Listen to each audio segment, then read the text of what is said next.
So I'm going to show you something slightly different. This applies to the UK climate in summer.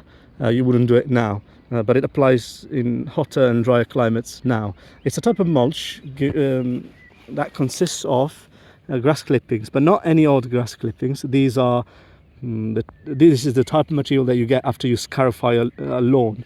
So you remove the lower part of a lawn. You first cut and mow the lawn, and then you remove the lower bit to allow air to get into the turf. And so this kind of thatch material, I think that's the word you'd use, is a mixture of high carbon and high nitrogen stuff. So the green obviously is more wet and more nitrogen rich, and the brown yellowish is a bit more like hay, so it's more carbon rich compared to the green, and also a lot drier.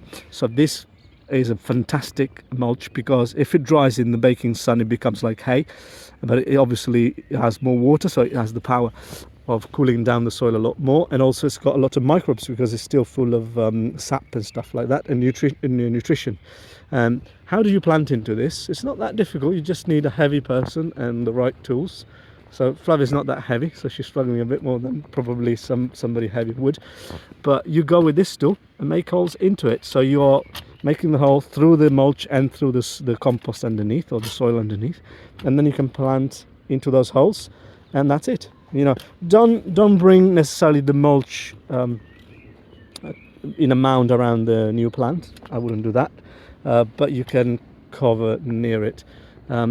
So yeah, that's something that in the summer, even in cooler climates, can be really beneficial to lower your water requirements.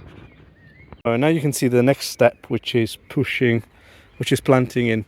I've been putting in some broccoli. So Flavia's putting in some broccoli. I've put in some broccoli and some turnips that are here. I'm going to show you this planting scheme. It's just the grid is 20 centimeters, so on either side there's 20 centimeters between holes, and then we put holes on the outer rows. Every other hole is filled with a broccoli plant, and that is Natalino Calabrese, similar to Belstar F1, I think it's called in the UK. And then in the middle we are planting in some turnips. So the two middle rows have turnips. So one row has been planted up to here, and the other row that you see here, let me just use my foot, that row is going to be filled up with turnips as well.